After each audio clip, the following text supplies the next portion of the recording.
పేదవాళ్ళ కోసమే మనం ఈ పింఛన్ ఇస్తున్నాం. అదే మాదిరిగా సరే మీకు ఇల్లు లేదు, ఇల్లు కట్టేయమంటాం. మీకు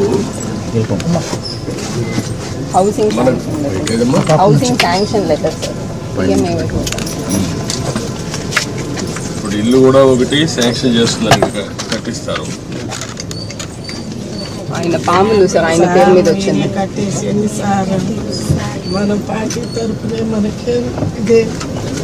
ఇప్పుడు ఇది తీసుకోండి అమ్మా, మీరు సిఆర్డిఏ మీరు కలిసి ఏరియాలో ఉండే వాళ్ళకి ఇండ్లు ఇలాంటి వాళ్ళకి కొంతమంది కట్టుకోలేని కట్టిద్దాం.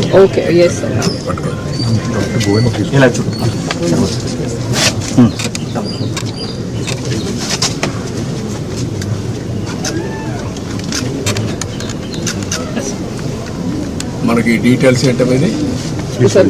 So this is basically beneficiary lead construction sir. But మీరు అన్నట్టు ఇంకా వాళ్ళు కట్టలేకపోతే మనం పాలసీ ద్వారా ఇంకెవరి ద్వారా అటాచ్ చేసి చేయాలి sir. What is the amount? 1.8 sir. 1.8 lakhs. నేను ఇల్లు కట్టియమంటాను, చెప్తాను. కట్టి మీకు ఎట్లా చేయాలో చేస్తాను అన్నట్లు చేపిస్తాం. దానికంటే ముఖ్యంగా ఇప్పుడు ముగ్గురికి బెనిఫిట్ వస్తుంది ఇంట్లో. నీకు రాబోయే రోజుల్లో 4,000 వస్తుంది, ఆవిడకి 5,000 వస్తుంది, మీకు ఒక 4,000 వస్తుంది. 4, 4, 8 + 5 13,000 వస్తుంది. 13,000 వచ్చినప్పుడు మీరు కొద్దిగా సంపాదించుకుంటున్నారు. వీళ్ళిద్దరిని చదివించుకొని వాళ్ళకి చదువుకు అవన్నీ ఏం చేయాలో అవన్నీ చేస్తూ ఉంటాం గవర్నమెంట్. కానీ 10 రూపాయలు సంపాదించుకునే మార్గం ఎందుకు ఆలోచించకూడదు? మీరు మీ కష్టార్జితంతో మీరు బతుకుతున్నారు. ఒక్కసారి పిల్లల్ని బాగా చదివించారనుకో మీ జీవితాలు మారు. ఇంకా డబ్బులు సంపాదించే మార్గం ఏంటి? నేను అన్నీ ఆలోచిస్తున్నా. పేదరికం లేని సమాజం అంటే ప్రతి ఒక్కరికి కూడా కనీస ఆదాయం సంపాదించే మార్గం మీకు చూపించాలనేది నా ఆలోచన. లేకపోతే మీ జీవితంలో ఇదే మరికి పుడతారు, ఇదే మరి చనిపోతారు. ఈ పిల్లలు కూడా ఇప్పుడు చదువుకుంటున్నారు. కనీసం ఏదంతవరకు మంచి పని చేశాం, అది శుభసూచకం. ఈ పిల్లల భవిష్యత్తు బాగుంటుంది.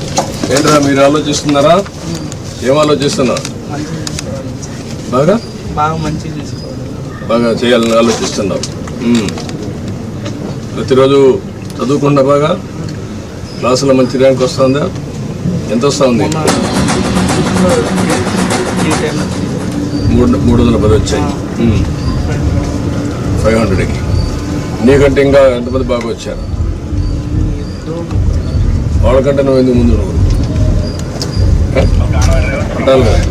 నువ్వేంట్రా 7th క్లాస్లో కామన్ ఎగ్జామ్ అయింది కదా, అయిందా? అప్పుడు ఎంత వచ్చాయి మార్క్? 100కి 80 వచ్చాయి. నీకంటే ఎక్కువ వరకు వచ్చింది. ఎవరు వాళ్ళు? ఇద్దరికి వచ్చింది. వాళ్ళకంటే ఎక్కువ నీకు ఎందుకు రావు? మీ అమ్మ కష్టపడతాను కదా, నీకోసమే కదా, కూలి పని చేసి చదివిస్తాను కదా, నువ్వు కూడా పట్టుదల చదవాలి కదా.